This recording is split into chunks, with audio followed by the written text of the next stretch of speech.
extensive contacts with the U.S. administration, constant contacts with the U.S. administration. Minister LeBlanc gave a briefing to Mr. Javani, who I don't believe is the trade critic for the opposition, certainly not the Minister of International Trade. Mr. Carney had promised that he would get us a deal by last July. My message to him today is Conservatives are here to work with the Prime Minister and with the government to knock down these unjust tariffs and fight for our workers, fight for their jobs, and fight for our economic independence. Reaction there to Conservative MP Jamil Jivani's trip to Washington this week, where he says he's meeting with stakeholders about the Canada-U.S. relationship. The Ontario MP is a longtime close friend of U.S. Vice President JD Vance, having met him while they were both students at Yale Law School. As you heard there, Prime Minister Carney says Canada-U.S. Trade Minister Dominic LeBlanc did brief the Conservative MP before his departure. Jivani says he believes he can help the Liberals on the trade front, insisting it's not a partisan issue. USMA and trade with the United States is so important to the Canadian economy and to our future as an independent, self-reliant nation that Conservatives and Liberals don't need to fight over this at all. In fact, we need to work together. The leader of the Conservative Party, Pierre Poilievre, has said as much. He has offered help from Conservatives to the Liberal government on this issue, and I'm acting on that. CTV News has asked Javani's team about who exactly he will be meeting with this week, and we have not yet received a response. Our front bench is here to talk about all of that. Sharon Carr is a CTV News political analyst. She's former Deputy Chief of Staff to former Finance Minister Bill Morneau. Next to her, that's Jamie Ellerton. He's the principal at Kanaptis and worked for Minister Jason Kenney during the Harper government. Sebastian Scampsky was former Director of Media Relations to Conservative leader Pierre Poilievre. And here with me in studio, Laura D'Angelo is with Enterprise Canada and previously worked in Prime Minister Justin Trudeau's office. Hi, everybody. Happy Wednesday. Good to see you. So, Laura, everybody sounds there like, hey, no biggie, this is okay. You know what I mean? What do you make of Mr. Jivani kind of heading there on what appears to be, yes, briefed by Minister LeBlanc, doesn't appear to be like sent by the Conservative Party. So what do you think's up here? Doesn't appear he was sent by anyone but himself. This is not without risk. We know that Donald Trump looks for cracks in governments and countries and political movements in other parts of the world and then uses them to exploits them to get what he wants. And so an MP going down on his own with relationships that we all know about to try to talk on Canada's behalf without knowing what's happening behind the scenes really is not without risk here, and is something that Canadians should actually be concerned by. There does have to be a coordinated effort around this. It's interesting because, and to be fair to Mr. Jivani, Jamie, for a while now he's been saying, hey, I'm offering to do this. He spoke to my colleague Jeremy Charron at the Conservative Convention over the weekend and said, like, I've reached out to the Prime Minister's office. I've made overtures. I do have this relationship I could leverage. I am willing to do so. I haven't heard back. He obviously did hear from Minister LeBlanc. What do you think about kind of going it on your own? Probably a bit unique. I think a lot of people understandably have some skepticism as to whether or not this is Jamil Jivani being a team player or if this is just Jamil Jivani comm stunt. I think when you look at the reality of that relationship, MPs go abroad down to the U.S. all the time, and normally it doesn't make news. The only reason this one really is because of his known quite close personal relationship with Vice President JD Vance. And so when you kind of look at how this story broke yesterday and to where all the parties are now in their messaging today, the general consensus seems to be like, why not? Like, we'll see where this goes. But I think everyone's going to wait and see. And I think for Jamil Jivani, here's a guy who has really kind of made a name for himself as someone with very strong opinions. He likes to engage in the culture war debates and has kind of really built his career on that. And he kind of almost reminds me of AOC when she first was elected to Congress. Did really well in the socials, had a clear following in a constituency outside of her own actual district. But her ability to get things done in Congress and actually work with the levels of power to actually enact change and feel like you're accomplishing something beyond posting to social media took her a while. And so I think part of what you're seeing here is the maturation of Jamil Jivani. What comes out of that? Sometimes these meetings are literally just photo ops and essentially some dinner reservations on the side, and other times they're substantive, and so I think we'll need to see what the proof is in the receipts. But given that line of communication, we also know that with diplomatic channels, sometimes they're both are official and unofficial channels, and if this helps give the Canadian government access that they're otherwise shut out of in that orbit, I think it's probably potentially a net positive for Canada.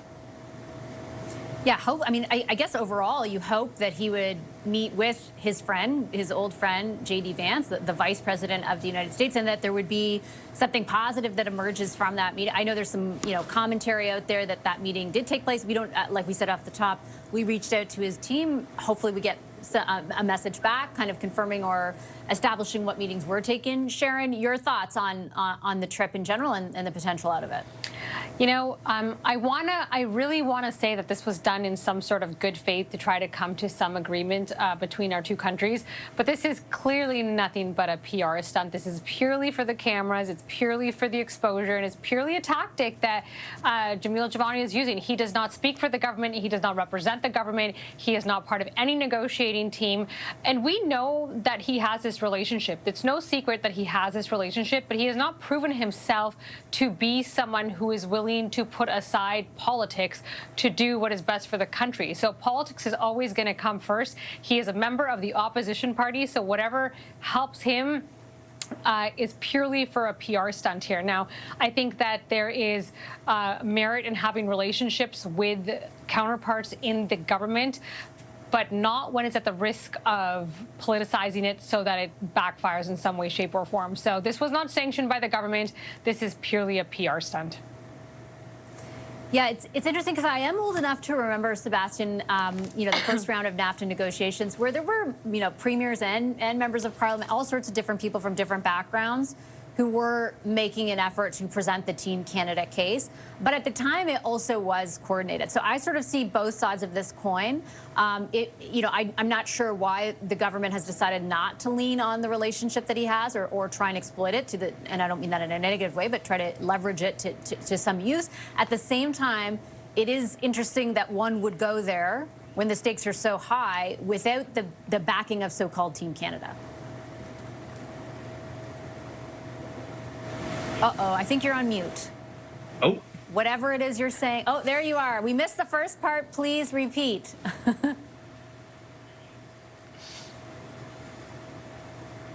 No, we still don't have you. I'm so sorry. I don't know what's going on. Hopefully... Okay, can you hear me now? Okay, now we have you. My apologies. Okay. Back.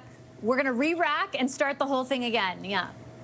I was just going to say, I just wanted to say, reject the premise really Sharon had laid out. I think Mr. Javani explained in a 5-minute long video about why it is that he is going down to the States and, how it is that he wants to kind of inflict some positive change in that relationship. We all know that politics are a relationship sport. They are based on who you know, how well you know them. And so it is a pretty good card to have in your deck, to have been the roommate of the now vice president, who is, in our understanding, involved intimately in a lot of President Trump's decision-making. I'll also point out, of course, that Mr. Javani represents a community that has been badly affected by the shortcomings of the Prime Minister in being able to secure a deal. We just saw GM, the Oshawa plant there, announce hundreds of workers that they plan to lay off. I think this is a kind of his response is one to be patriotic, is one to advocate for those workers. Yes, he is not a member of the governing party, but that does not mean that he is not obviously concerned about his constituents and the impact of the lack of action on this very important file by the federal government and how that's affecting his community. What do you make? Split the difference for us, Laura. Where do you fall? This is a PR stunt to me. I hear Seb Jamil Jivani's riding has been hit brutally hard by job loss, largely as a result of the trade war, which falls squarely on Donald Trump's shoulders. Jamil Jivani also hasn't been out talking about that. That's not something we hear from him all that often. We don't hear him advocating for those workers or pushing really hard on the companies that did those layoffs. What we hear is that he's going down to the U.S. on an unsanctioned trip without knowing enough about what's happening to advocate for Canada without proper briefing and proper support to ensure that we can actually move that forward. Jamie, last word to you. I would say two things are true sort of at the same time. There isn't the support, like there isn't the sort of Team Canada backing. At the same time, I would say it's fair to say that the Conservatives have gone very hard on the government for the types of arrangements that they made with those companies that ended up turning around and going to the United States. So I take your point that like there are other approaches you could take, but I would say it's not totally fair to say that the Conservatives haven't talked about those job losses. Yeah, I think I would encourage my Liberal panelists here today to be more magnanimous like the Prime Minister and like see what he does, see what he says, and see what he comes back with. I think if you are going to change and genuinely offer to help, you need to really sustain that over weeks and months. And if this is like the opening of a negotiation, great. We all know President Trump makes his own decisions. Yes, he's got people in his ear. But frankly, I think overstating JD Vance's power in trade negotiations is also somewhat delusional. And so I think the Prime Minister's response here to be magnanimous, let him go down, see what it opens, and see what avenues it creates could possibly quite be a net benefit for Canada without overstating the significance of how instrumental this could potentially be either.